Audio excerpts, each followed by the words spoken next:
আল্লাহ আমার রব, এই রবি আমার সব, দামে দামে তুন মনে তারি অনুভব। তোমার দুনিয়াতে আমি যেদিকে তাকাই, অথই নিয়ামতে ডুবে আছি সবাই। পাক পাখালির গানে শুনি তসবিহ কলরব, তসবিহ কলরব। আসসালামু আলাইকুম প্রিয় দর্শক, আপনারা যারা দেশে আছেন প্রবাসে, সবাইকে মাহে রমজানের শুভেচ্ছা। শুরু হলো পবিত্র রমজান উপলক্ষে এনটিভি আয়োজিত এবং ফ্রুটিকা নিবেদিত লাইভ অনুষ্ঠান আপনার জিজ্ঞাসা। এই অনুষ্ঠানে আপনারা জীবন ঘনিষ্ঠ ইসলাম বিষয়ক বিভিন্ন প্রশ্ন করতে পারেন প্রাসঙ্গিক আলোচনার বিষয়েও। আমাদের আজকের প্রাসঙ্গিক আলোচনার বিষয় সিয়াম এবং সবর। আপনাদের সাথে আছি আমি জয়নুল আবেদিন আজাদ। আজকেও আপনাদের প্রশ্নের জিজ্ঞাসার সরাসরি জবাব দিচ্ছেন বিশিষ্ট আলেম ডক্টর মোহাম্মদ সাইফুল্লাহ। আসসালামু আলাইকুম ওয়া রাহমাতুল্লাহি ওয়া বারাকাতুহু। প্রিয় দর্শক, চলুন তাহলে জিজ্ঞাসার আলোকিত ভুবনে আমরা একটি প্রশ্ন নিচ্ছি। আসসালামু আলাইকুম দর্শক, আপনার পরিচয় দিয়ে প্রশ্ন করুন। আমি সাভার থেকে টুটুল বলতেছি। আপনাদের রমজান মাসে মোবারকবাদ জানাচ্ছি, সেই সাথে অগ্রিম ঈদের শুভেচ্ছা জানাচ্ছি আপনাকেও। জি হুজুর, আপনাদের একজনের কাছে প্রশ্ন ছিল, আমার তিনটা প্রশ্ন হচ্ছে, গত পরশুদিন শুক্রবার দিন জুমা নামাজের সময় গিয়ে দেখতেছি নামাজটা প্রায় শেষ, তো এমনটা অবস্থায় কি আমি আবার নতুন করে কি জুমা নামাজ পড়তে পারবো কিনা এটা একটু জানাবেন, নালে এরপর কি নামাজ থাকতে পারে এটা একটু জানান। জুমা নামাজ যদি না পড়তে পারি তাহলে এটার পরিবর্তে আমি কোন নামাজ পড়বো এটা একটু জানাবেন। 2 নম্বর প্রশ্ন হচ্ছে, আসন্ন ঈদুল আজহা, কোরবানি, ঈদুল আজহা অর্থ কি এটা আমি ঠিক জানি না, এটা একটু আমাকে একটু পরিষ্কার করে দিলে ভালো হবে। আর 3 নম্বর বিষয় হচ্ছে পিতা মাতার হক আমি রমজান মাসে কতটুকু করতে পারবো এটা একটু আমাকে জানাবেন প্লিজ। ওকে জি, আসসালামু আলাইকুম, শুভরাত্রি। আমরা আপনার প্রশ্ন পেয়েছি। প্রিয় দর্শক, আমরা এক ভাইয়ের প্রশ্ন নিয়েছি। উনি প্রথমে জানতে চেয়েছেন, উনি জুমার দিন গিয়ে দেখেন জুমার নামাজ শেষ হয়ে গেছে, উনি বিলম্বে গেছেন। তো ওনার প্রশ্ন হলো, উনি কি জুমার নামাজ আবার পড়বেন না অন্য নামাজ পড়বেন? না, জুমার নামাজ তো আর একাকি পড়তে পারবেন না, আপনি জোহরের সালাত আদায় করবেন। যদি আপনি জুমার সালাতে অংশগ্রহণ করতে না পারেন তাহলে আপনি জোহরের সালাত আদায় করবেন। ওনার আরেকটি প্রশ্ন হলো, উনি শুনেছেন ঈদুল আজহা, তো আজহা শব্দের অর্থ কি? ঈদুল আজহা কি শুনেছেন, মানে ঈদুল আজহা বলতে কি বুঝেন? আজহা শব্দের অর্থটা কি উনি জানতে চাচ্ছেন। ও আজহা এখানে মূলত কোরবানি বোঝানোর উদ্দেশ্য। আজহা অর্থ কোরবানি, কোরবানি বোঝানো। ঈদুল আজহা মানে কোরবানির ঈদ। জি। উনি শেষ প্রশ্ন করেছেন পিতামাতার হক সম্পর্কে, বিশেষ করে এই রমজানে। পিতামাতার হক একটি ব্যাপক বিষয়। রমাদান মাসে আপনি পিতামাতাকে মানে তাদের যদি কোনো প্রয়োজন থাকে সহযোগিতা করতে পারেন, বিশেষ করে মানে ইফতার এবং সাহারির জন্য তাদেরকে হেল্প করতে পারেন। যদি তারা দুর্বল হয় সেক্ষেত্রে তাদেরকে সরাসরি আপনি অংশগ্রহণ করে তাদের সাথে ইফতারে সহযোগিতা করতে পারেন। আসলে পিতামাতার হক সুনির্দিষ্ট কোনো বিষয় না, প্রয়োজনগুলো মেটানো, তাদের সেই প্রয়োজনগুলো মেটানোই হচ্ছে তাদের হক আদায় করা। তাই শুধুমাত্র একটা বিষয়ের উপর নির্দিষ্ট নয় যে এই বিষয়টা আদায় করলাম আর পিতামাতার হক আদায় হয়ে গেল। সেক্ষেত্রে যদি দেখা যায় তারা অক্ষম, মানে শারীরিকভাবে দুর্বল, সরাসরি নিজে গিয়েও আপনি সহযোগিতা করতে পারেন। ইফতারের সময় তাদেরকে সহযোগিতা করতে পারেন, শারীরিক সহযোগিতা, মানসিক সহযোগিতা, আর্থিক সহযোগিতা, যখন যেটা প্রয়োজন সামর্থ্য অনুযায়ী সেটা করে সহযোগিতা করতে পারবেন। জি। আমরা আরেকটি টেলিফোন নিচ্ছি। আসসালামু আলাইকুম দর্শক, আপনার পরিচয় দিয়ে প্রশ্ন করুন। আসসালামু আলাইকুম। ওয়ালাইকুম আসসালাম। আমি ঢাকা থেকে মোহাম্মদ এনামুল ইসলাম বলছিলাম। জি ভাইয়া বলুন। আমার একটা জানার বিষয় ছিল সূরা নূরের 55 নম্বর আয়াত। এখানে আল্লাহ তাআলা বলছেন যে যারা বিশ্বাস স্থাপন করেছে এবং যারা শিরক থেকে দূরে নিয়েছে তাদের মানে সেই জাতিকে দুনিয়ার শাসনভার দেওয়া হবে আর কি। আয়াতের ব্যাখ্যাটা বের জানতে চাইছি আর কি। জি, ধন্যবাদ আপনাকে। সূরা নূরের 55 নম্বর আয়াত। জি, সূরা নূরের 55 নম্বর আয়াতের মধ্যে যেটা আপনি বলেছেন যে আল্লাহ সুবহানাহু ওয়া তাআলা যে ওয়াদা করেছে, ওয়াদাল্লাহু আল্লাযীনা আমানু ওয়া আমিলুস সালিহাতি লা ইস্তাখলিফান্নাহুম ফিল আরদি, যে আল্লাহ সুবহানাহু ওয়া তাআলা ঈমান এবং আমলে সালেহের শর্তে মূলত ঈমানদার ব্যক্তিদেরকে আল্লাহ রাব্বুল আলামিন যখন তাদেরকে উপযুক্ত মনে করবেন তখন তাদেরকে আল্লাহ সুবহানাহু ওয়া তাআলা পৃথিবীর যে কর্তৃত্ব রয়েছে কর্তৃত্ব আল্লাহ রাব্বুল আলামিন দেবেন। এটা আল্লাহ সুবহানাহু ওয়া তাআলার ওয়াদা। সুতরাং এই ওয়াদা মানে পাওয়ার জন্য সত্যিকারভাবে সেই প্রস্তুতি নিতে হবে। ইমান এবং আমলে সালেহের যে প্রস্তুতি রয়েছে, যে শর্ত দেওয়া আছে এই শর্ত পূরণ করতে হবে। এটাই মূলত এই আয়াতের মাধ্যমে বোঝা যাচ্ছে। আর লাইয়াস্তাখলিফান্না হুম ফিল আরদি, এইখানে মানে পৃথিবীর কর্তৃত্বের বিষয়টি মানে রাষ্ট্রীয় ক্ষমতার মাধ্যমেই হতে পারে, অথবা আল্লাহ সুবহানাহু ওয়া তাআলা মানে যাদেরকে যেই মানে সামাজিক এবং পার্থিব যে কর্তৃত্ব রয়েছে সেগুলোর মাধ্যমেও আল্লাহ রাব্বুল আলামিন দিতে পারেন।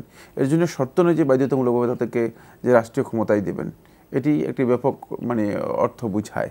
কিন্তু তার মধ্যে কোনো সন্দেহ নেই যে হয়তো রাষ্ট্রীয় ক্ষমতাও এর মধ্যে অন্তর্ভুক্ত হবে, যেহেতু এটিও একটি বড় ধরনের কর্তৃত্ব যার মাধ্যমে আল্লাহর বান্দাগণ সত্যিকার অর্থে আল্লাহ রাব্বুল আলামিনের প্রকৃত যে গোলামি রয়েছে সেই গোলামিটুকু গোটা মানে রাষ্ট্র ব্যবস্থার উপর সেটাকে বাস্তবায়ন করতে সক্ষম হয়। আপনার পরিচয় দিয়ে প্রশ্ন করুন। হ্যালো, আসসালামু আলাইকুম। ওয়ালাইকুম আসসালাম।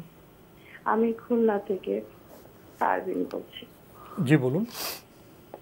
আমার একটা প্রশ্ন হলো, আমার হাজবেন্ড অনেক অসুস্থ, তো ওনার সেবা করতে আমার অনেক সময় কষ্ট সবই হয়। আমার সংসার আছে, সব কাজকর্ম করে আমি রোজা রাখতে পারছি না, আমার কুলে উঠতে পারছি না। রোজা রাখলে আমার মাথা ঘুরছে, আমি ওনার সেবা যত্ন করতে পারছি না, দৌড়াদৌড়ি করতে পারছি না, হসপিটালে যেতে হচ্ছে। তো এর মধ্যে আমি 3টা রোজা রাখছি, আর বাকিগুলো আমি থাকতে পারি নাই, আমি অসুস্থ হয়ে পড়ছিলাম। তো এখন আমি কি করতে পারি? আমার হাজবেন্ডের সেবা করতে গিয়ে তো আমি এগুলি করতে পারছি না। বোন, এখানে একটি প্রশ্ন আছে। একটি হলো আমাদের দৈনন্দিন কাজের মধ্যে পেশা এসে যেতে পারে, সেবা এসে যেতে পারে, রান্নাবান্না এসে যেতে পারে। আরেকটি হলো শারীরিক অসুস্থতা। আপনি কি এখন শারীরিকভাবে অসুস্থ? আপনি কি লাইনে আছেন? লাইনটি বোধহয় কেটে গেছে। তো আমাদের যে জানা বিষয়টা ছিল, আমাদের যারা মা বোন আছেন তাদের তো কর্তব্য করতে হয়, ঘরের কর্তব্য, স্বামীর সেবা, তো এগুলো দৈনন্দিন কাজ। আরেকটু যেভাবে বললেন অসুস্থতা, উনি রোজা রাখতে পারছেন না, তো কয়টি রেখেছেন, কয়টি রাখতে পারেননি, কি বলবেন? যদি তিনি অসুস্থ থাকেন, অসুস্থতার কারণে যদি তিনি সিয়াম পালন করতে না পারেন, তাহলে পরবর্তীতে সেটা কাজা করবেন। বাকি মানে যে ওজনের কথা তিনি উল্লেখ করেছেন সেটা কোনো ওজন নয়। সেক্ষেত্রে মানে তিনি যথাসম্ভব চেষ্টা করবেন যে তার যেই মানে অতিরিক্ত যে চাপ আছে সেটা কমানোর জন্য। সেটা অন্যভাবে কমাতে পারেন, বিভিন্ন সেখানে ম্যানেজিং এর কাজটা করতে হবে যে কিভাবে সেটাকে কমাতে পারেন, ব্যবস্থাপনা করবেন। কিন্তু বাকি মানে তিনি তার স্বামী অসুস্থ এবং তার সেবা শুশ্রূষা করার জন্য মানে তার পেছনে সময় দেওয়ার জন্য তিনি যদি মনে করেন আমি সিয়াম পালন করবো না, ব্যাপারটি এমন নয়। কারণ আল্লাহর হক এখানে বেশি গুরুত্ব পাবে, স্বামীর হক এখানে মানে একটা হক, কিন্তু ব্যবস্থাপনা থাকতে হবে। জি, ব্যবস্থাপনা থাকতে হবে। আল্লাহর হক গুরুত্ব পাবে। লোক দিয়ে অন্য কিছু কাজ বর্ণন করে দিলেন, হ্যাঁ, সেখানে মানে সেটাকে তিনি হালকা করতে পারেন, বিভিন্নভাবে হালকা করতে পারেন। আমরা আরেকটি টেলিফোন নিচ্ছি। আসসালামু আলাইকুম। দর্শক, আপনার পরিচয় দিয়ে প্রশ্ন করুন। আসসালামু আলাইকুম রাহমাতুল্লাহ। ওয়ালাইকুম আসসালাম। এই শায়েখের কাছে আমার প্রশ্ন হচ্ছে, সূরা ওয়াকিয়া এর 79 নম্বর আয়াত, লা ইয়াসাম্মাহু ইল্লা মুতাহহারুন, সেক্ষেত্রে যারা পুত পবিত্র তারা ছাড়া অন্য কেউ কোরআন স্পর্শ করবে না। সেক্ষেত্রে কি আমরা কি উযু ছাড়া কি কোরআন শরীফ পড়তে পারবো না? কোরআন শরীফ পড়ার জন্য কি উযু কি অবশ্যই প্রয়োজন আছে? জি, ধন্যবাদ। আরেকটা প্রশ্ন, একটা বলুন। জি, আমি তারাবির নামাজটা পড়ার জন্য আমাদের আশেপাশে যে মসজিদগুলো আছে সেগুলোতে খুব তাড়াতাড়ি পড়ানো হয়। সেক্ষেত্রে আমি অন্য আরেকটা এলাকায় গিয়ে নামাজগুলা আদায় করতেছি, ওরা খুব আস্তে আস্তে আল্লাহর রহমতে খুব ভালোভাবে নামাজ সূরাগুলা পড়ে। তবে সেক্ষেত্রে তারা মাইক ইউজ করে না। আমার প্রশ্নটা হচ্ছে, আমি আগে আগে যাই, প্রথম কাতারে বা দ্বিতীয় কাতারে দাঁড়াচ্ছি, সেক্ষেত্রে আমি শুনতে পাচ্ছি, কিন্তু পিছনের লোকগুলা তো ওরা সূরাগুলো শুনতে পাচ্ছে না, শুধু হুজুরের সাথে রুকু আর সিজদা করছে। সেক্ষেত্রে ওনারা ইমাম সাহেবকে মাইক দিচ্ছে না, মাইক দিচ্ছে শুধু মুয়াজ্জিনকে।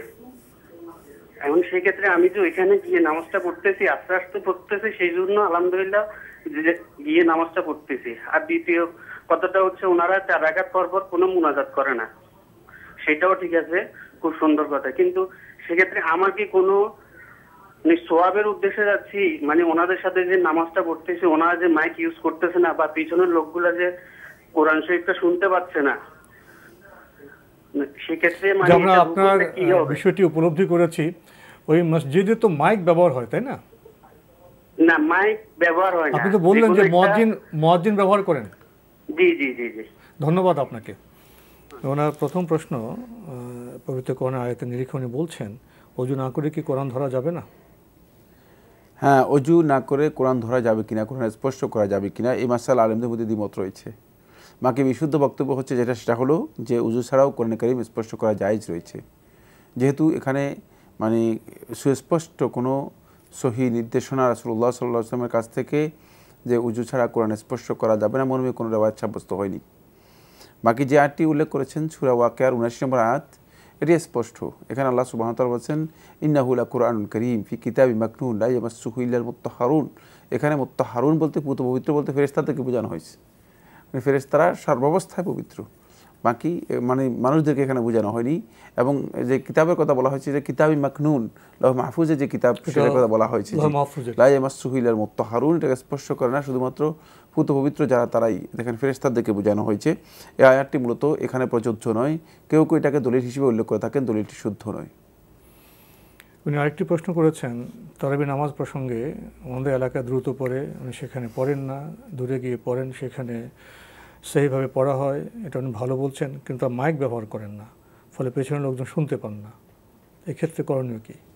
দুটি বিষয়। প্রথম কথা হচ্ছে মানে আপনি সেখানে গিয়ে সালাত আদায় করছেন, আপনার সালাত ঠিক আছে, এবং যদি আপনি মনে করেন যে এটা মানে তারা সহি চিন্তাধারার উপর সালাত আদায় করছেন, সুন্দরভাবে কোরআন তেলাওয়াত করছেন, তাহলে ঠিকই আছে, আপনার কাজ ঠিক আছে। বাকি তাদের মাইক ব্যবহার না করার বিষয়টি মানে এটি তাদের একটা বড় ধরনের বিভ্রান্তি বা বিচ্যুতি।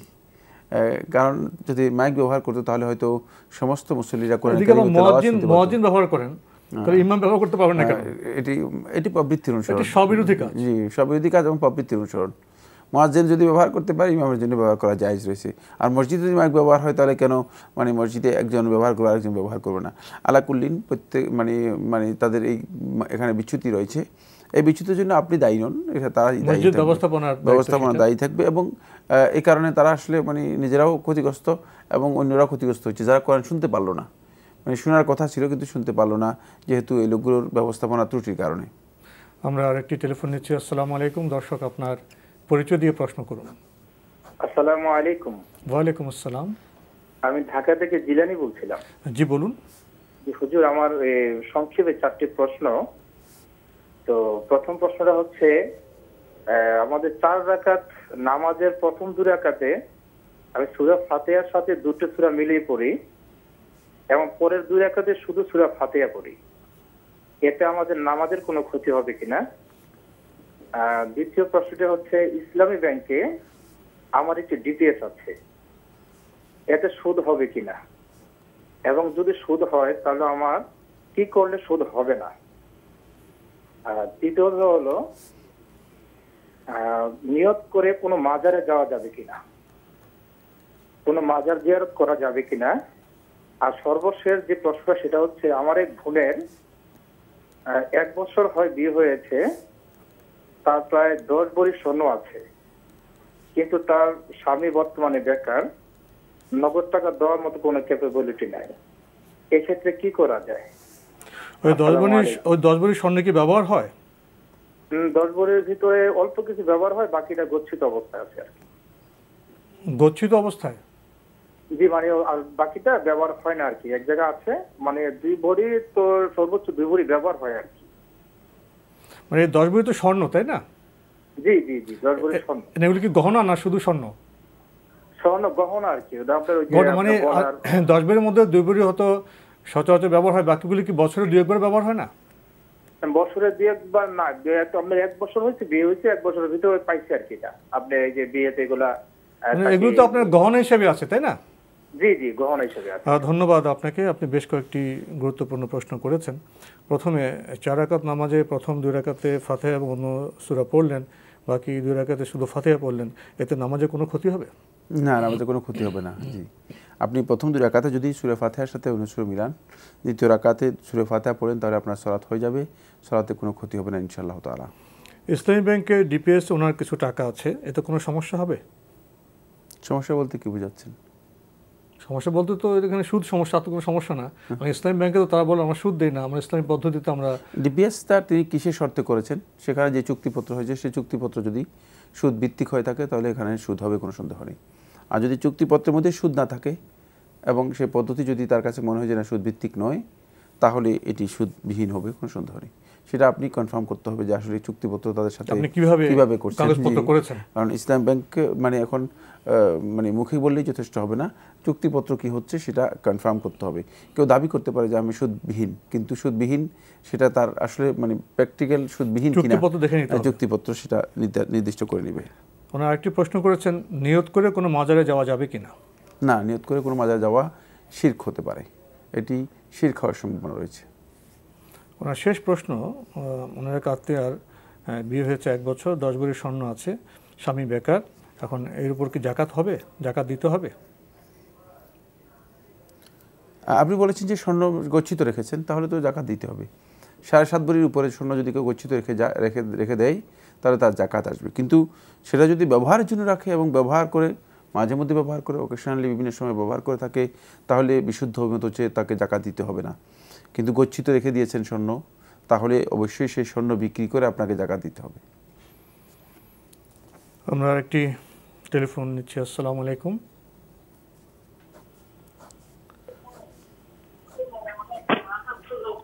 হ্যালো, জি বলুন। হ্যালো, জি বলুন।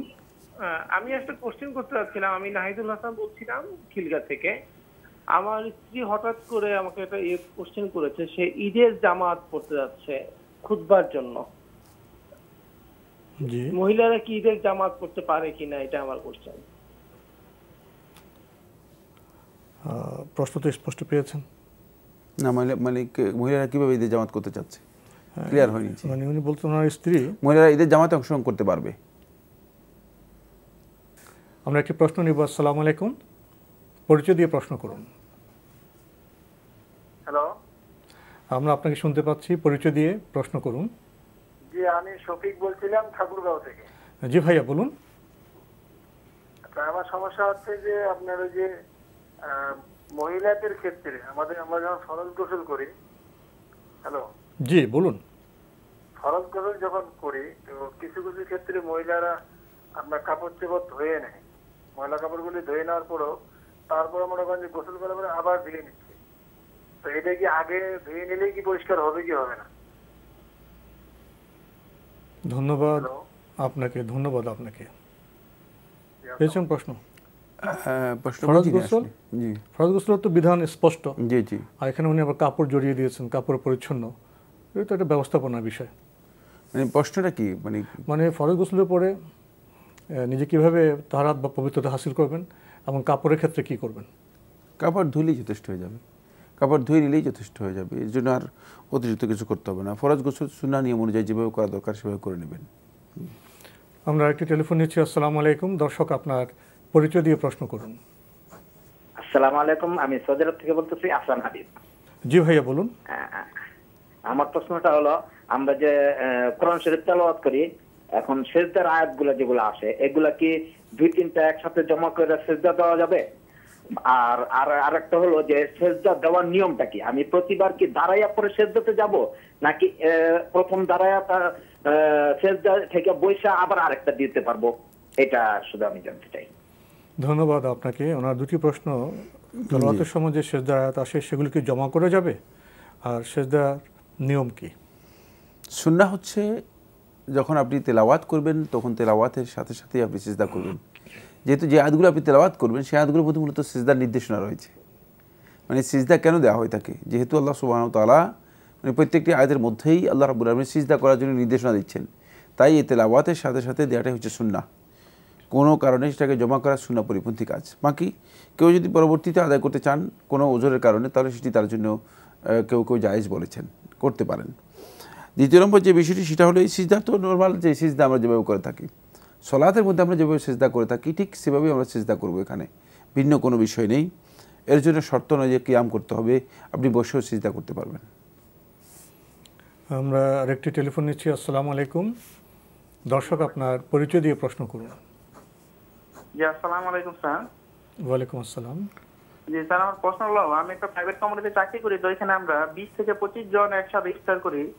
তো এখানে আমাদের 2 জন হিন্দু লোক আইসা ইফতারের সময় ওরা ইফতার করে আর কি। তো জিনিসটা কি আমাদের ঠিক নাকি এরকম কোন আমাদের আছে যে হিন্দুরা আমাদের সাথে ইফতার করতে পারবে না অথবা করতে পারবে ইফতারের সময়? এই জিনিসটা একটু জানতে চাচ্ছি। ভাই, আমরা তো একটি সমাজে বসবাস করি, আমাদের প্রতিবেশী বা অফিসের যদি অন্য ধর্মাবলম্বী কেউ এসে আমাদের সাথে যোগ দেয়, এতে কি সমস্যা হবে? না, এতে কোনো অসুবিধা নেই। কেউ এসে যদি ইফতার খাওয়ার জন্য সেখানে অংশগ্রহণ করেন, তিনি করতে পারেন, এতে রোজাদারের কোনো ক্ষতি হবে না, সিয়াম নষ্ট হবে না বা সিয়ামের কোনো ক্ষতি হবে না। আমরা আরেকটি টেলিফোন নিচ্ছি। আসসালামু আলাইকুম। দর্শক আপনার পরিচয় দিয়ে প্রশ্ন করুন। আসসালামু আলাইকুম। ওয়ালাইকুম আসসালাম। আমি চট্টগ্রাম স্টিল মিল থেকে বলতেছি। জি ভাইয়া বলুন। গত বছর রমজানে আমার আম্মা ওই পা ভাঙি ফেলেছে, তো জি, তো এরপরে বাকি রমজানে আর রোজাগুলো থাকতে পারে নাই। তো এখন ওই কয়েকজন হুজুরে বলে যে কি কোনো কাফারা দিতে হবে, কি কোনো কাউরে ইফতারি করে দিতে হবে, না হলে কিছু দান করতে হবে রমজানের জন্য। এটার মূল সুস্থ ইয়েটা কি একটু জানার জন্য। আপনার আম্মা গত বছর পা ভেঙেছিলেন, তাই না? জি জি জি। আর আপনি প্রশ্ন করছেন এই রমজানে এসে, সময়টা একটু দীর্ঘ হয়ে গেল না? যাক, কি বলবেন? এখন আসলে জি, আমরা আপনার প্রশ্ন পেয়েছি। জি, তিনি যে সিয়ামগুলো নষ্ট করেছেন সেগুলো যদি তিনি সুস্থ থাকেন তাহলে পরবর্তী সময় আদায় করে দেবেন। এর জন্য অতিরিক্ত কোনো কাফারা দরকার নেই, শুধুমাত্র কাজা করলেই যথেষ্ট হয়ে যাবে। বাকি তার অবস্থা কি কিছুই আপনি বলেন নাই, যদি আপনার কাজা করার মতো আমরা বলতে পারবো না। জি হ্যাঁ, আর যদি কাজা করার মতো সুস্থ না থাকেন তাহলে? কাজা করার মতো অবস্থা যদি তার না থাকে তাহলে তিনি একজন মিসকিনকে একবেলা খাওয়ানোর ব্যবস্থা করলেই যথেষ্ট হয়ে যাবে, এক রোজা পরিবর্তে। জি। আমরা আরেকটি টেলিফোন নিচ্ছি। আসসালামু আলাইকুম। দর্শক আপনার পরিচয় দিয়ে প্রশ্ন করুন। গাজীপুর থেকে বলছিলাম, হাসান তারেক। আমার একটা প্রশ্ন হলো, আমার 1,20,000 টাকা একটা ব্যবসা আছে, এখন ব্যবসা কি জাকাত দিতে হবে কিনা? এবং আমি কাজী ইব্রাহিমের কাছ থেকে মনে শুনছিলাম যে কমপক্ষে 70,000 টাকা ক্যাশ থাকলে নাকি জাকাত দিতে হবে। আসলে প্রশ্নটা আসলে সহিটা কোনটা আর কি? আপনার যে 1,66,000 টাকা, এটা কি ব্যবসায় পুঁজি হিসেবে আছে না? হ্যাঁ, ব্যবসায় পুঁজি হিসেবে 1,20,000 টাকা আছে, এবং কম বেশি হইতে পারে। জি। এবং সর্বনিম্ন কত টাকা ক্যাশ হইলে জাকাতটা দিতে হবে? জি, ধন্যবাদ আপনাকে। পেয়েছেন প্রশ্ন? আমার একটা প্রশ্ন। জি, প্রশ্ন আরো আছে আপনার? হ্যাঁ, একটা প্রশ্ন। জি বলুন। এবং আমাদের সমাজে কিছু অনেক ধরনের কিছু বড় বড় নেতা আছে, ঠিক আছে? এখন তাদেরকে দেখে আপনার সালাম দিতে হলে অনেক মনে বাজে আর কি, যে তাদের কারণে সমাজে আপনার ইসলাম কায়েম হচ্ছে না আর কি। তাদের কারণে অনেক এই সমাজে অনেক অপকর্ম হচ্ছে আর কি। আপনার সুনির্দিষ্ট প্রশ্নটি কি বলুন তো? আমি আমার প্রশ্ন হলো, তাদেরকে সালাম দিতে হলে আমার মনে বাজে, তাদের কারণে আসলে সমাজের অনেক খারাপ কাম হচ্ছে আর কি। এখন তাদেরকে সালাম দিব কি না? ধন্যবাদ আপনাকে। আপনাদের ভাই খুব অভিমান অবস্থায় আছেন। প্রথম প্রশ্ন, ওনার 1,20,000 টাকা ব্যবসায় পুঁজি আছে, এই টাকার উপর জাকাত হবে কিনা? 1,20,000 টাকা আপনার ব্যবসা আছে, কিন্তু জাকাতের নেশাব আপনার পরিপূর্ণ হয় 70 থেকে 80,000 টাকা, ঠিকই বলেছেন। সেক্ষেত্রে আপনার যদি সেটি মানে ব্যবসায় থাকে তাহলে ব্যবসার এই সম্পদের উপর আপনার নেশাব পরিপূর্ণ হওয়ার কারণে জাকাত দিতে হবে। বাকি মানে এখানে আরও অনেক কথা রয়েছে, সেগুলোর ব্যবসায় কি কোন ফরম্যাটে আছে, সেটা কি মানে লিকুইড হিসেবে আছে না কীভাবে আছে, মানে ক্যাশ আছে নাকি ব্যবসার পণ্যের মধ্যে আছে নাকি ব্যবসার অ্যাসেটের মধ্যে আছে, সেগুলো অনেক দীর্ঘ কথা রয়েছে, অনেক হিসাবের বিষয় রয়েছে। শুধুমাত্র এই বক্তব্যের মাধ্যমে পুরা বক্তব্য বা পুরা মাসআলার হুকুম জানা সম্ভব নয়। উনি আরেকটি প্রশ্ন করেছেন, ওনার ধারণা যে অনেক বড় বড় লোক আছেন, নেতা আছেন, তাদের কারণে সমাজে ভালো হচ্ছে না, ইসলাম প্রতিষ্ঠিত হচ্ছে না, তাদেরকে তা ওনার সালাম দিতে ইচ্ছে হয় না। ওনার এই মনোভাব ঠিক আছে কিনা? না, মনোভাব শুদ্ধ নয়। তাদেরকে সালাম দেন, তাদের জন্য দোয়া করেন। হতে পারে যে আল্লাহ তাআলা আপনার দোয়া কবুল করে তাদেরকে পরিশুদ্ধি এসে যেতে পারে, তাদের অবস্থার পরিবর্তন হয়ে যেতে পারে, কারণ সালাম তো দোয়া।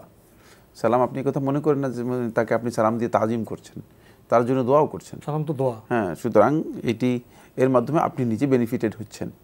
মানে ইতিবাচক মনোভাব নিয়ে সমাজে চলতে হবে, অভিমান করে বসে থাকতে কোনো কিছু অগ্রসর হবে না। সেখানে তার জন্য দোয়া করলে হয়তো সে সংশোধন হতে পারে। আমরা আরেকটি টেলিফোন নিচ্ছি। আসসালামু আলাইকুম। দর্শক, আপনার পরিচয় দিয়ে প্রশ্ন করুন। জি, আসসালামু আলাইকুম। আমি চট্টগ্রাম থেকে নাজবুল বলছিলাম। ওয়ালাইকুম আসসালাম, জি বলুন। আচ্ছা ভাই, আমার প্রথম প্রশ্ন হচ্ছে যে আমরা যে আমাদের মসজিদে যে আপনার নামাজে মিলাদ পড়ানো হয়, মিলাদ পড়া থেকে জায়েজ আছে কিনা, এক।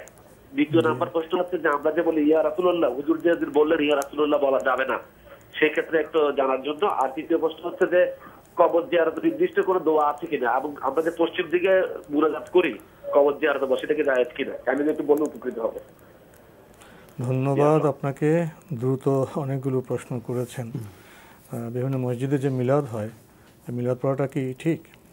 না, বিভিন্ন মসজিদে যেভাবে মিলাদ হচ্ছে, যে ঘটা করে মিলাদের নামে যে একটা আমাদের দেশে একটা প্রচলন আছে, সেটা হচ্ছে এটি রাসূলুল্লাহ সুন্নাহ দ্বারা সাব্যস্ত হয়নি, কাজটি শুদ্ধ নয়। সুতরাং এই মিলাদ যেটা পড়ানো হচ্ছে বা আমরা পড়ছি, ইবাদত মনে করছি, এটি ইবাদত মনে করার ইসলামী কোনো বিধান নেই।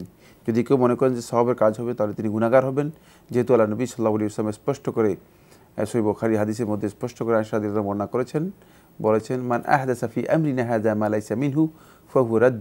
যে আমাদের এই দিনের মধ্যে এমন জিনিস নতুন করে আবিষ্কার করলো যেটি দিনের মধ্যে আমরা অনুমোদন দেইনি বা যার উপর আমাদের নির্দেশনা নেই, ফাহুয়া রাদ্দুন, তার এই কাজটি প্রত্যাখ্যাত এবং সে নিজেও প্রত্যাখ্যাত। মানে সেও প্রত্যাখ্যাত হবে আল্লাহ রাব্বুল আলামিনের কাছে, তার এই কাজটিও প্রত্যাখ্যাত হবে। সুতরাং এটি একটি বেদাতি কর্ম, এই কাজের সাথে সম্পৃক্ত হওয়াও জায়েজ নেই, এই কাজে সহযোগিতা করা জায়েজ নেই, এই কাজটি মসজিদে করাই জায়েজ নেই। উনি আরেকটি বিষয় উল্লেখ করেছেন যে ইয়া রাসূলুল্লাহ, এটা কি বলা যাবে না? আল্লাহ রাসূল সাল্লাল্লাহু আলাইহি ওয়াসাল্লাম এর জীবদ্দশায় এ ধরনের সম্বোধন জায়েজ ছিল, কিন্তু আল্লাহ রাসূল সাল্লাল্লাহু আলাইহি ওয়াসাল্লাম ইন্তেকালের পরে এ ধরনের সম্বোধন কোথাও সাব্যস্ত হয়নি এবং সালফে সালেহিন কারো বক্তব্যের মাধ্যমে আসেনি। তাই মানে এই সম্বোধন রাসূলুল্লাহ সাল্লাল্লাহু আলাইহি ওয়াসাল্লাম ইন্তেকালের পরে করাটি উলামায়ে কেরামের বর্ণিত বক্তব্য অনুযায়ী এটি জায়েজ নেই এবং এটি শুদ্ধ কাজ নয়, এই ধরনের কাজ শুদ্ধ নয়। কারণ ইয়া দিয়ে খেতাব করা হয়, সম্বোধন করা হয় উপস্থিত ব্যক্তিকে, যেহেতু আল্লাহ নবী সাল্লাল্লাহু আলাইহি ওয়াসাল্লাম ইন্তেকালের পরে অনুপস্থিত, কিন্তু এখন আর উপস্থিত নেই, মানে কারোর সামনে উপস্থিত নেই। সুতরাং এই সম্বোধনটুকু শুদ্ধ নয়, আরবি ভাষায় শুদ্ধ, ভাষাগত দিক থেকেই শুদ্ধ নয়, বাকি মানে এর ব্যবহারটুকু আকীদাগত দিক থেকেও শুদ্ধ নয়। যেহেতু রাসূলুল্লাহ সাল্লাল্লাহু আলাইহি ওয়াসাল্লাম কোথাও প্রেজেন্স বা উপস্থিতি রাসূলুল্লাহ সাল্লাল্লাহু আলাইহি ওয়াসাল্লাম আছে, এটা বিশ্বাস করা একটি বিভ্রান্ত বা ভুল আকীদা। তো আমরা দরুদ পড়ব, দরুদের সাথে এর সামান্যতম কোনো সম্পর্ক নেই। দরুদ তো অবশ্যই আমাদের কাছে রয়েছে, দরুদ তো ইসলামের ইবাদত, দরুদ ভিন্ন মাসআলা। আল্লাহুম্মা সাল্লি আলা মুহাম্মাদ, এটা আমরা অবশ্যই পড়ব। উনি বলেছেন যে জিয়ারতে কোনো দোয়া আছে কিনা, আর পশ্চিমমুখী হয়ে কবরে যে আমরা দোয়া করি, এটা ঠিক আছে কিনা? কবর জিয়ারতের সুনির্দিষ্ট কোনো দোয়া নেই।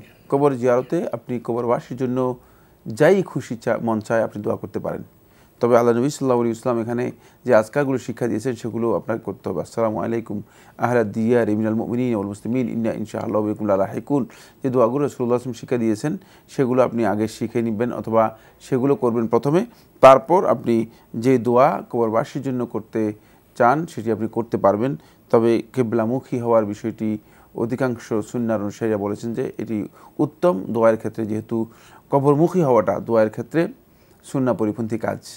মনে হচ্ছে যেন আপনি কবরবাসীর কাছে চাচ্ছেন, অথচ আপনি একমাত্র আল্লাহর কাছে চাইবেন।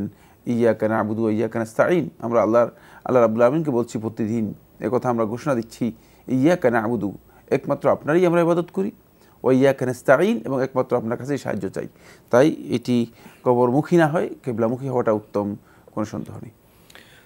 আমরা আরেকটি টেলিফোন নিচ্ছি। আসসালামু আলাইকুম। দর্শক, আপনার পরিচয় দিয়ে প্রশ্ন করুন। আসসালামু আলাইকুম। ওয়ালাইকুম আসসালাম। আমি চট্টগ্রাম থেকে বলছি, আবুল কালাম আজাদ। আমার দুটো প্রশ্ন, একটা হলো আপনার তারাবির নামাজে আপনার ইমামের পেছনে যখন আমরা নামাজ পড়ি তখন কি সূরা ফাতিহা পড়তে হবে আমাদের? একটা প্রশ্ন। আরেকটা হলো আমার ওয়াইফ কোরআন খতম দেওয়ার পরে কি আমি মসজিদে কোনো মিলাদ পড়াইতে পারবো কোরআন শরীফ মানে খতম দেওয়ার উপলক্ষে? দুইটা প্রশ্ন। ধন্যবাদ আপনাকে। যখন তারাবি পড়ছেন মসজিদে, তখন কি ইমামের পেছনে সূরা ফাতিহা পড়বেন? জি, সালাতের মধ্যে সূরা ফাতিহা পড়বেনই, ইমামের পেছনে আপনি তারাবিহের সালাত আদায় করছেন, সালাতের মধ্যে সূরা ফাতিহা পড়বেন, কারণ রাসূলুল্লাহ সাল্লাল্লাহু আলাইহি ওয়াসাল্লাম সকল সালাতের জন্য কমন বলেছেন, লা সালাতা লিমান লাম ইয়াকরা বিফাতিহাতিল কিতাব, যে সূরা ফাতিহা পড়লো না তার এটি নামাজই হলো না। সুতরাং তারাবিহের সালাত এটি নামাজ, এবং নামাজের মধ্যে সূরা ফাতিহা পড়তে হবে। আমাদের ভাই দ্বিতীয় যে প্রশ্নটি করেছেন, আমাদের সামাজিক প্রেক্ষাপটে এটি খুবই গুরুত্বপূর্ণ। রমজান মাসে মাশাআল্লাহ আমাদের মা বোনেরা প্রায় সবাই কোরআন খতম করতে চান, জি জি, এবং কোরআন খতম করার পর একটি জিনিস দেখা যায় যে এটা কীভাবে বক্সাবেন। কেউ বাসায় হুজুর ডেকে এনে বক্সান, এবং কেউ মসজিদে গিয়ে মিলাদের মাধ্যমে এটা হুজুরকে বলেন এবং বক্সিয়ে দিতে বলেন, দোয়া করতে বলেন। আসলে কোরআন খতমের পরে ইসলামসম্মত আচরণ কি হতে পারে? কোরআন খতমের পরে আব্দুল্লাহ ইবনে ওমর রাদিয়াল্লাহু তাআলা থেকে বর্ণিত রয়েছে, সহিহ সনদে এসেছে, তিনি দোয়া করতেন। এবং ইমাম আহমদ ইবনে হাম্বল রাহমাতুল্লাহকে প্রশ্ন করা হয়েছিল, তিনি বলেছেন যে কোরআন খতমের পরে আমরা সালফে সালেহিনের অনেককে দেখেছি তারা দোয়া করতেন। তো এই দোয়া যিনি খতম করেছেন তিনি সরাসরি আল্লাহর কাছে দোয়া করবেন, যিনি খতম করেছেন তিনি দোয়া করবেন, এবং তার সাথে যদি দোয়াতে কেউ শরীক হয়, অংশগ্রহণ করে, সেটাও করতে পারে। কিন্তু কোরআন খতম করার পরে মসজিদে নিয়ে মিলাদ পড়ানো, তাহলে খতমের যেই মর্যাদা রয়েছে, সব রয়েছে, সেটা তো নষ্ট হলোই, আরও বড় ধরনের কবিরা গুনার মধ্যে লিপ্ত হলেন। কারণ মিলাদ কখনো কোনো শিরকের পর্যায়ে পৌঁছে যায়। মিলাদের অনেক বিষয় রয়েছে যেগুলো শিরকি কাজ, শিরকি আকীদা, শিরকি কথা। তাই আপনি তো কোরআন খতম করছেন সওয়াবের জন্য, কোরআন খতম তো পণ্ডই করলেন, বাকি শিরকের মধ্যে নিজেকে পতিত করলেন। তাই মিলাদের প্রশ্নই আসে না কোরআন খতম করার পরে, বরং কোরআন খতম করার পরে আল্লাহ রাব্বুল আলামিনের কাছে বিনয় অবনত হয়ে এর জন্য শুকরিয়া আদায় করবেন এবং আল্লাহ রাব্বুল আলামিনের কাছে দোয়া করবেন। এর জন্য কোনো আলেমের দ্বারস্থ হওয়ার কোনো প্রয়োজন নেই, কোনো আলেমকে ডেকে আনার প্রয়োজন নেই। খতমের সাথে সাথে তো আল্লাহর কাছে চলে গেল, আল্লাহ তো জানেন কে কি পড়লেন, কে কি খতম করলেন, আল্লাহকে তো জানাতে হয় না, জানাতে হয় কি না, এর জন্য কোনো নোটিশ আল্লাহ রাব্বুল আলামিন করতে হয় না। এটা কোনো খতম করলেন, ভালো কাজ করলেন, আল্লাহ খুশি হলেন, তিনি তো সরাসরি দোয়া করবেন। আমার আল্লাহ সুবহানাহু ওয়া তাআলার কাছে প্রত্যেকটি ইবাদত, প্রত্যেকটি আমল এমনি সরাসরি পৌঁছে যায় যদি সেটা আল্লাহ রাব্বুল আলামিনের সন্তুষ্টির জন্য হয়ে থাকে। সুতরাং সেখানে আল্লাহ রাব্বুল আলামিনকে আবার নোটিশ করার জন্য, পজিটিভ নোটিশ দেওয়ার জন্য যে আমি এই খতম করেছি, কোনো প্রয়োজন নেই। এর জন্য কোনো ব্যক্তিকে ডাকতে হবে না, কোনো ধরনের ফাতিহা দিতে হবে না, তারপরে কোনো ধরনের বকশিয়ে দিতে হবে না। এগুলো কোনোটাই ইসলামী শরিয়ার দৃষ্টিভঙ্গিতে বৈধ কর্ম নয়, বরং এগুলো আমাদের তৃতীয় থার্ড পার্সন লোকের এগুলো আবিষ্কার, যার মাধ্যমে আল্লাহ রাব্বুল আলামিনের যার মাধ্যমে এই কাজটি আল্লাহর কাছে পৌঁছার আগেই শয়তানের কাছে পৌঁছে যায়। সুতরাং শয়তান এর বেনিফিট লাভ করার জন্য চেষ্টা করে। সতর্ক হতে হবে আমাদেরকে। আমি ইবাদত করলাম আল্লাহর সন্তুষ্টির জন্য, কিন্তু এর মাধ্যমে সুবিধা দিলাম শয়তানকে, যদি এমনটি হয় তাহলে ভুল হয়ে যাবে। আমরা একটি প্রশ্ন নিচ্ছি। আসসালামু আলাইকুম, দর্শক আপনার পরিচয় দিয়ে প্রশ্ন করুন। ভাইয়া ওয়ালাইকুম সালাম, আমার নাম জামিনা, আমি জামরা থেকে ফোন করছি। জি বলুন। ভাই আমার জানার বিষয় হলো যে আমরা তো পাঁচ ওয়াক্ত সালাত করি, পুরুষরা তো পায়ের বুড়া আঙ্গুলগুলো সোজা রাখে, মেয়েদের ক্ষেত্রেও কি ওই অবস্থা? আর তারাবি নামাজে চার রাকাতে পরে কি দোয়াগুলা পড়া উচিত সে বিষয়ে। আরেকটা প্রশ্ন হলো, ছোট বাচ্চা থাকে যে ওযু করে কি দুধ খাওয়াতে পারবো? ধন্যবাদ আপনাকে। প্রথম প্রশ্ন, যে সালাত পড়ান 5 ওয়াক্ত, এখানে মেয়েদের আঙ্গুলও কি সোজা রাখতে হবে, বুড়ো আঙ্গুল? আঙ্গুল তো অবশ্যই কেবলামুখী হবে। এটি মেয়েদের এবং ছেলেদের সমান, একই পর্যায়ের। কেবলামুখী হওয়াটা হচ্ছে সুন্নাহ। সুতরাং কেবলামুখী রাখা এটি চেষ্টা করবেন। তারাবি নামাজ 4 রাকাতের পরপর যে কোনো দোয়া পড়তে হবে? সুনির্দিষ্ট কোনো দোয়া নেই। 4 রাকাতের পরপর সুনির্দিষ্ট কোনো দোয়া নেই, কিন্তু আপনি যদি এমনি 4 রাকাতের পরে দোয়া করেন, আপনি করতে পারেন ব্যক্তিগতভাবে। আপনি যে কোনো দোয়া করতে হবে এমন কোনো বিধান নেই। কেউ যদি করতে চান কখনো দোয়া করতে পারেন, যে কোনো ধরনের দোয়া করতে পারেন আপনি, জায়েজ রয়েছে আপনার জন্য। আপনি 4 রাকাতের পরে, 2 রাকাতের পরে, অথবা 8 রাকাতের পরে, আপনি যখনই আপনার মনে হয় আপনি দোয়া করতে পারেন। তবে আপনি কি রাকাতের পরে দোয়া করবেন নাকি সিজদায় দোয়া করবেন? উত্তম হচ্ছে সিজদায় দোয়া করা। যদি এই মাসালা আমাকে জিজ্ঞেস করা হয়নি, কিন্তু অতিরিক্ত বলে দিলাম যে উত্তম হচ্ছে সেখানে আপনি সিজদায় দোয়া করবেন। ওনার শেষ প্রশ্ন ছিল, ওযু করে আসার পরে কি শিশুকে দুধ খাওয়াতে পারবেন? জি, দুধ খাওয়ালে কোনো অসুবিধা হয় না, এতে ওযু ভঙ্গ হয় না। ওযু ভঙ্গ হয় না। আমরা আরেকটি টেলিফোন নিচ্ছি। আসসালামু আলাইকুম, দর্শক আপনার পরিচয় দিয়ে প্রশ্ন করুন। আসসালামু আলাইকুম। ওয়ালাইকুম আসসালাম। আমি মোহাম্মদ আলী হোসেন খান বলছি, গাজীপুর থেকে। জি ভাইয়া বলুন। আমার প্রশ্নটা হলো যে আমার দোকানের কিছু জামানত দেওয়া আছে, 10 লক্ষ টাকা, মানে এইটার কি আমার জাকাত দিতে হইবে কিনা, এটা আমি হুজুরের কাছে একটু জানতে চাচ্ছি। আপনি দোকানে জামানত 10 লাখ টাকা কাকে দিচ্ছেন? দোকানের মালিককে, যার দোকান তাকে? মালিককে, যার দোকান তাকে। আচ্ছা আচ্ছা, তো 10 লাখ টাকার জাকাত দিতে হবে কিনা আপনাকে, এই তো প্রশ্ন। এটা প্রশ্ন, আমি তো এমনি ওনার আমি ভাড়া দিতেছি, কিন্তু এককালীন ওটা 10 লাখ টাকা জামানত জাকাত আমি নিচ্ছি আর কি। আচ্ছা ঠিক আছে, ধন্যবাদ আপনাকে। মানে আপনি 10 লক্ষ টাকা জামানত দিয়েছেন, জামানত বলছেন আর কি, আসলে জামানত নয়, মানে তাকে অ্যাডভান্স দিয়েছেন, এটা জামানত বলা হয় না, এটা অ্যাডভান্স বলা হয় তাকে। এই অ্যাডভান্স টাকার জন্য আপনাকে জাকাত দিতে হবে না, যেহেতু এর মালিকানা আপনার কাছ থেকে চলে গিয়েছে। যিনি নিয়েছেন তার উপর জাকাত পড়তে হবে। জি। আমরা আরেকটি টেলিফোন নিচ্ছি। আসসালামু আলাইকুম। দর্শক, আপনার পরিচয় দিয়ে প্রশ্ন করুন।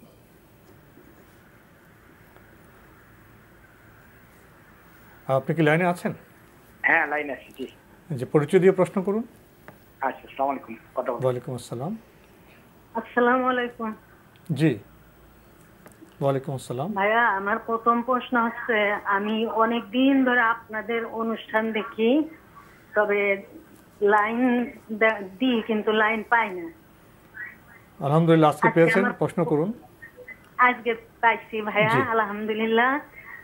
আমার প্রথম প্রশ্ন, আমার 3টে ছেলে, আমি ছেলে 3টার আকিকার করি নাই, এই আকিকার কি বাধ্যতামূলক, বা আমি আকিকার করতে চাচ্ছি, কিভাবে কিরকম নিয়মটা আর কি বলবেন? জি জি, আর আমি প্রশ্ন করতে। ধন্যবাদ আপনাকে। 3 ছেলের আকিকা করেননি, এখন করতে চাচ্ছেন, আগে কি বাধ্যতামূলক, এখন কি করবেন? না, আকিকা ফরজ বা বাধ্যতামূলক বিষয় না, আকিকা সুন্নাহ। সুতরাং যেহেতু আপনি করতে পারেননি কোনো না কোনো কারণে, এখন আর আপনাকে আকিকা করতে হবে না, আকিকা করার কোনো প্রয়োজন নেই। তাদের জন্য দোয়া করেন। কোনো কারণে যদি কেউ আকিকা করতে না পারে এবং তার সময় শেষ হয়ে যায়, সেক্ষেত্রে তাকে আর আকিকা মানে করার দরকার নেই, কারণ এটি বাধ্যতামূলক। ইচ্ছে করে সাদাকা করতে পারেন, সাদাকা মানে যে কোনো সময় করতে পারেন, বা নিজে কোরবানি মানে আল্লাহর রাস্তায় করতে পারেন, এগুলো জায়েজ রয়েছে। বাকি আকিকা হিসেবে আর জবে করার প্রয়োজন নেই। আমরা আরেকটি টেলিফোন নিচ্ছি। আসসালামু আলাইকুম। দর্শক, আপনার পরিচয় দিয়ে প্রশ্ন করুন। ওয়ালাইকুম আসসালাম, আমি নোয়াখালী থেকে বলছি, মিলন। জি ভাইয়া, বলুন। আমি জানি যে কিয়ামুল লাইলের শেষে বিতির করতে হয়, এখন আমি যদি তারাবির নামাজের পরে বিতির করি, আবার কি তাই যদি পরে পড়বো? আর আরেকটা প্রশ্ন, সূরা মুজাম্মিলের শেষ আয়াতে আছে, তোমরা সালাত কায়েম করো, যাকাত দাও, আর কর্জের হাসানা দিতে থাকো। আমরা আল্লাহকে কর্জের হাসানা কিভাবে দেব? আর আরেকটা প্রশ্ন হলো, আমি কিছুদিন আগে স্বপ্নে দেখছি যে কেউ বলতেছে প্রতিদিন 4টি আয়াত কোরআন শরীফের মুখস্থ করার জন্য, এখন আমাকে কি মুখস্থ করতে হবে? ধন্যবাদ আপনাকে। প্রথম প্রশ্ন, কিয়ামুল লাইল এবং বিতির প্রসঙ্গ। কিয়ামুল লাইলে যদি আপনি তারাবিতে বিতিরে সালাত আদায় করেন, তাহলে শেষ রাত্রে আপনি যদি তাহাজ্জুদ পড়েন, তাহলে আপনার আর বিতির পড়তে হবে না। লা বিতরানি ফি লাইলাতিন ওয়াহিদা, এক রাত্রে 2টি বিতির হয় না। সুতরাং কেউ যদি মানে দ্বিতীয়বার শেষ রাত্রে বিতির করেন, তাহলে তিনি সুন্নাহ পরিপন্থী কাজ করেছেন, শুদ্ধ নয়। কিন্তু আপনার জন্য 2টি জায়েজ রয়েছে, সেটা হলো এই, আপনি ইচ্ছা করলে শেষ রাতে যদি জাগবেন নিশ্চিত হন, তাহলে আপনি বিতিরটা শেষ রাতে আদায় করাটা হচ্ছে সুন্নাহ এবং উত্তম, সেটা আপনি করতে পারেন। বাকি আরেকটা কাজও করতে পারেন, সেটা হচ্ছে আপনি বিতির আদায় করেছেন, এই বিতিরটাকে আপনি আবার জোট করে নেবেন। 1 রাকাত পরে আপনি জোট করে, তারপরে আপনি আবার 2 রাকাত করে পড়তে থাকবেন, আবার শেষ সময় গিয়ে আবার 1 রাকাত পড়বেন। এটিও জায়েজ রয়েছে। এটা হয়তো বুঝতে পারেনি, সেটা হলো যে আগে যে বিতির করেছে সেই বিতিরকে 1 রাকাত পড়ে আগে জোট করে নেবেন, তারপরে আবার 2 রাকাত করে পড়বেন, আবার লাস্টে গিয়ে আপনি যখন দেখবেন যে আবার 1 রাকাত পড়ে আপনি এটাকে বেজোট করে নেবেন, তাহলে আপনার বিতিরটা শেষ রাত্রে হয়ে গেল এবং রাসূলুল্লাহ সাল্লাল্লাহু আলাইহি ওয়াসাল্লাম সুন্নাহ অনুযায়ী জিনিসটা শুদ্ধ হলো। উনি আরেকটি প্রশ্ন করেছেন, আল্লাহকে তোমরা কর্জে হাসানা দাও। ওনার প্রশ্ন হলো, আল্লাহকে কিভাবে কর্জে হাসানা দেব? কর্জে হাসানা তো আমরা জানি, কোরআনে কারীমের মধ্যে আল্লাহ সুবহানাহু ওয়া তাআলা ইনফাক ফি সাবিলিল্লাহ কথা বলেছেন। আল্লাহর রাস্তায় খরচ করাটাই হচ্ছে কর্জে হাসানা।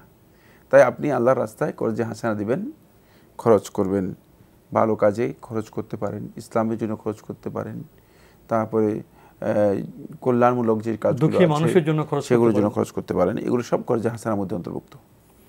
ওনার শেষ প্রশ্ন, স্বপ্ন দেখেছেন যে প্রতিদিন 4 আয়াত করে মুখস্থ ওনাকে করতে বলা হয়েছে। এখন বাস্তবে কি ওনাকে প্রতিদিন 4 আয়াত করে মুখস্থ করতে হবে স্বপ্নের বিষয়টি? না, কেউ যদি বলে স্বপ্নের মধ্যে এটা স্বপ্নে, তো আর স্বপ্ন দেখলে সেটা ফরজ হয়ে যায় না। সুতরাং আপনার যদি সাধ্যে কুলে আপনি মুখস্থ করুন কোরআনের আয়াত থেকে, তবে এটি বাধ্যতামূলক কিছু। স্বপ্নের কারণে এটা বাধ্যতামূলক নয়, ওনার যদি ইচ্ছে হয়, সামর্থ্য হয় করবেন।